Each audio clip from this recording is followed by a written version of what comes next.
Forging links. Forging links. Forging links, one person at a time. Good morning. Good morning. How are you, Kirsten? Glad to be Fabulous. back on this. It is great to be. It is actually great to be back. Hey, it really is. Well, that's the whole thing of mindset and mind coaching. You know, at the end of the day, if you don't fill it with good stuff, well, guess what? It's going to get filled with a load of not so good stuff. Yeah, exactly right. Today we're going to look at the first principle of success from Napoleon Hill. It's an old video, but it is priceless. So get your note paper out and write down, take notes. Get yourself a little book for our class so that all your nuggets are in one place. And yep, I'll just put it on now.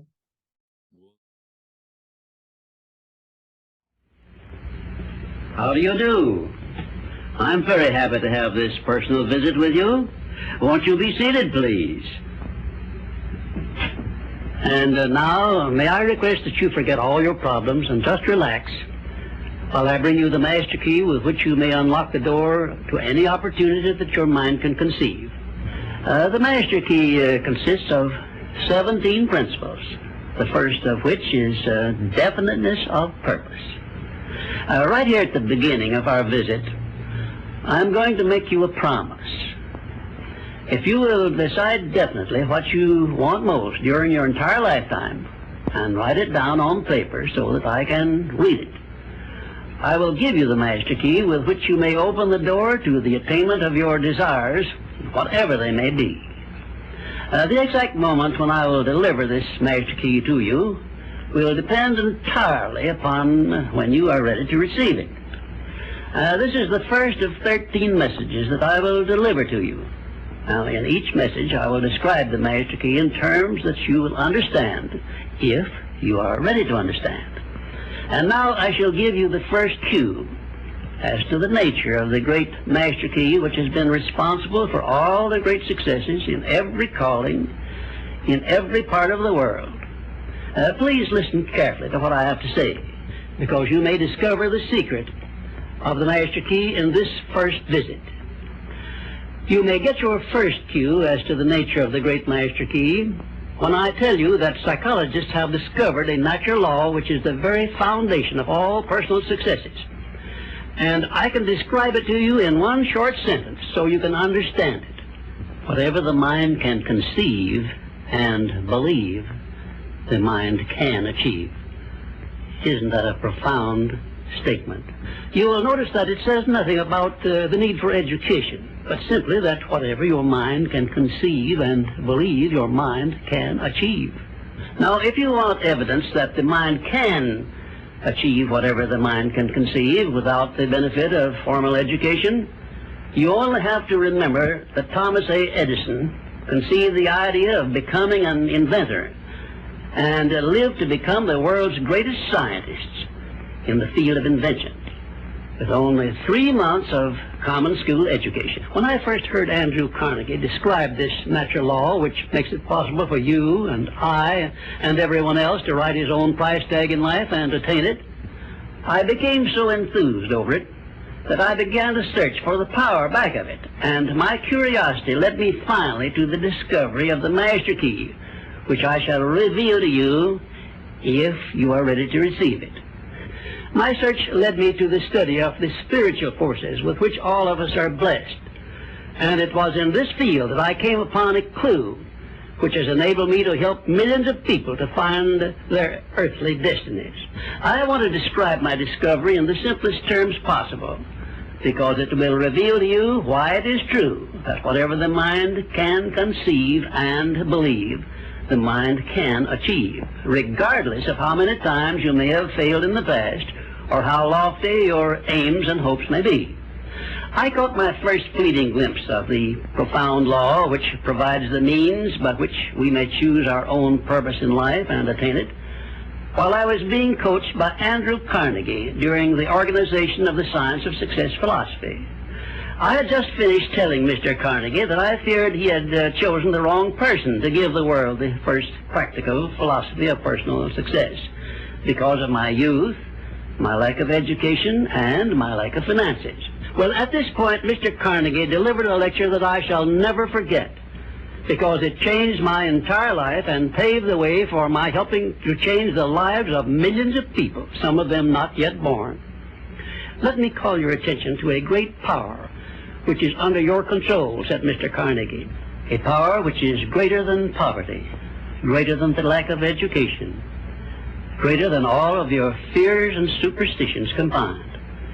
It is the power to take possession of your own mind and direct it to whatever ends you may desire.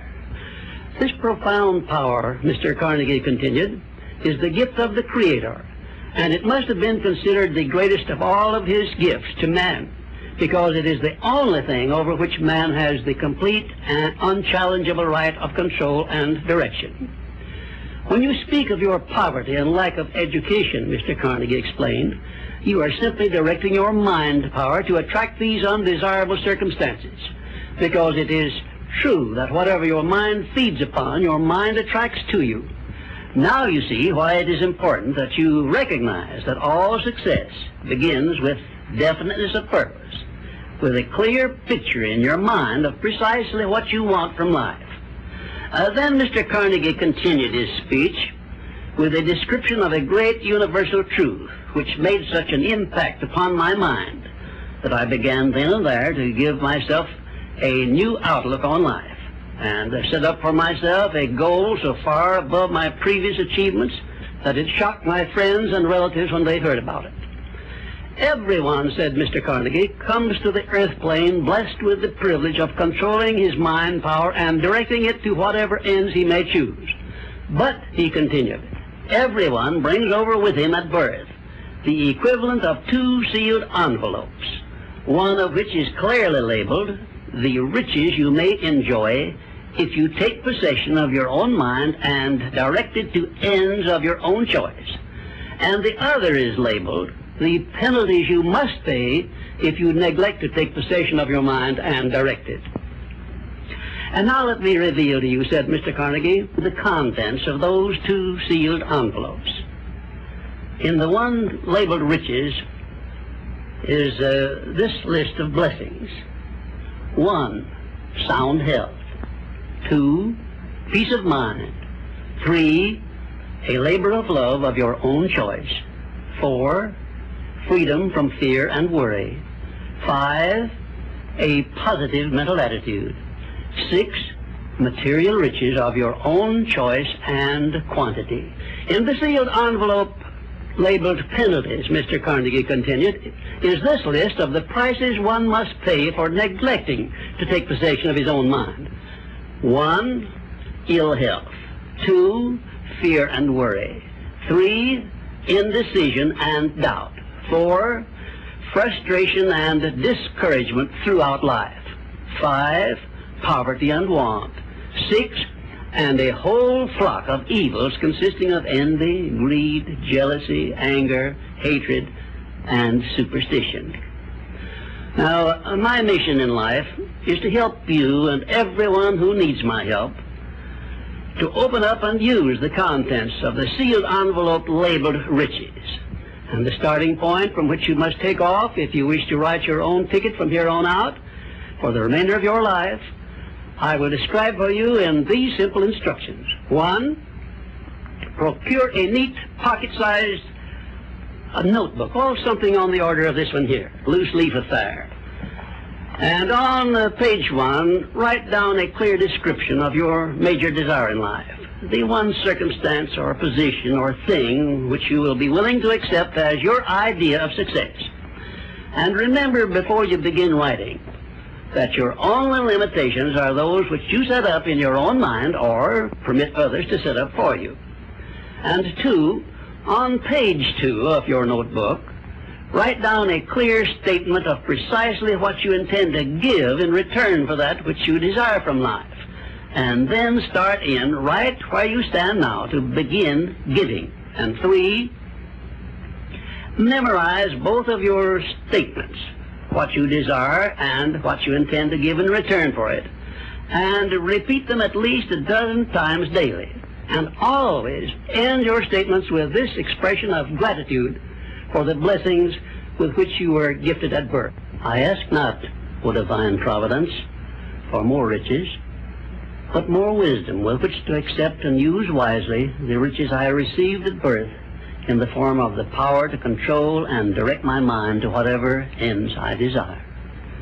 If you are not too successful or self-satisfied to accept and express this profound prayer, if you accept it and express it in the same spirit of humble sincerity in which I pass it on to you, a new and a better world will reveal itself to you. A world in which you will see reflected the circumstances and the things which you yourself have created. In my next visit, I will give you a description of the second principle of success, through the application of which you may make use of the education and experience of other people and get the necessary help you may need in attaining your definite major purpose in life. And now let me close this, our first visit, with my favorite expression of gratitude. O divine providence, I ask not for more riches, but more wisdom with which to make wiser use of the riches you gave me at birth, consisting in the power to control and direct my own mind to whatever ends I desire.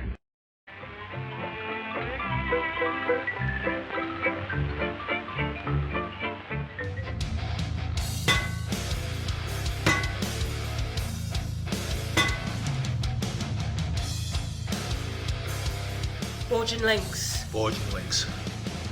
Forging links, one person at a time.